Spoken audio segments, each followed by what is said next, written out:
للہ رب العالمین والصلاة والسلام علی سید المرسلین اما بعد فاعوذ باللہ من الشیطان الرجیم بسم اللہ الرحمن الرحیم الصلاة والسلام علیک یا رسول اللہ وعلی آلک واصحابک یا حبیب اللہ الصلاة والسلام علیک یا نبی اللہ وعلی آلک واصحابک یا نور اللہ. فرمان مصطفیٰ صلی اللہ تعالی علیہ وسلم، جو مجھ پر روز جمعہ درود شریف پڑھے گا میں قیامت کے دن اس کی شفاعت کروں گا. صلو علی الحبیب صلی اللہ تعالی علیہ وسلم. میٹھے میٹھے مدنی منوں اور مدنی چینل کے ناظرین، آئیے قربانی کا طریقہ سیکھتے ہیں. چاہے قربانی ہو یا ویسے ہی ذبح کرنا ہو، سنت یہ چلی آ رہی ہے کہ ذبح کرنے والا اور جانور دونوں قبلہ رو ہوں.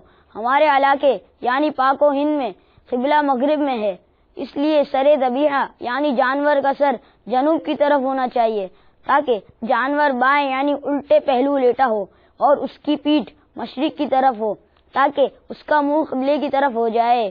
اور ذبح کرنے والا اپنا دایاں پاؤں جانور کی گردن کے دائیں یعنی سیدھی طرف کے ساتھ والے حصے پر رکھے اور ذبح کرے، اور خود اپنا یا جانور کا منہ قبلے کی طرف کرنا ترک کیا تو مکروہ ہے.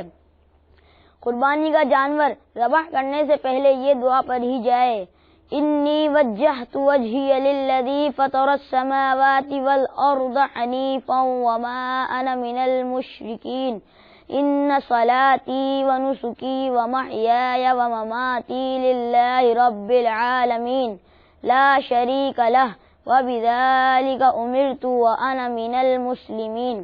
اور جانور کی گردن کے قریب پہلو پر اپنا سیدھا پاؤں رکھ کر اللہم لک ومنک بسم اللہ اللہ اکبر پڑھ کر تیز چھری سے جلد ذبح کر دیجئے. قربانی اپنی طرف سے ہو تو ذبح کے بعد یہ دعا پڑھیے: اللہم تقبل منی کما تقبلت من خلیلک ابراہیم علیہ الصلاۃ والسلام وحبیبک محمد صلی اللہ تعالی علیہ وآلہ وسلم. اگر دوسرے کی طرف سے قربانی کریں تو منی کے بجائے من کہہ کر اس کا نام لیجئے. بوقت ذبح پیٹ پر پاؤں نہ رکھیے کہ اس طرح بعض اوقات خون کے علاوہ غذا بھی نکلنے لگتی ہے. گائے وغیرہ کو گرانے سے پہلے ہی قبلہ رخ کا تعین کر لیا جائے. لٹانے کے بعد بالخصوص پتھریلی زمین پر گھسیٹ کر قبلہ رخ کرنا بے زبان جانور کے لیے اذیت کا باعث ہے. ذبح کرنے میں 4 رگے کٹ جائیں یا کم سے کم 3 رگے کٹ جائیں. اس سے زیادہ نہ کاٹیں کہ چھری گردن کے موہرے تک پہنچ جائے کہ یہ بے وجہ تکلیف ہے. پھر جب تک جانور مکمل طور پر ٹھنڈا نہ ہو جائے نہ اس کے پاؤں کاٹیں نہ کھال اتاریں. بہرحال ذبح کر لینے کے بعد جب تک روح نہ نکل جائے چھری بالکل مس نہ کریں. بعض لوگ بکرے کو ذبح کرنے کے فوراً بعد گردن چٹکا دیتے ہیں.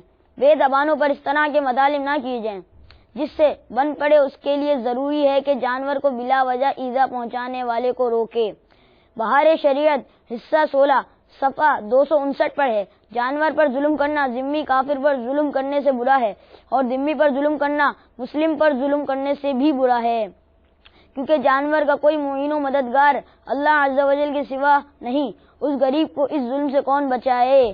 اللہ عز و جل ہمیں قربانی کرتے وقت جانور پہ رحم کھانے کی توفیق عطا فرمائے. آمین بجائے نبی صلی اللہ.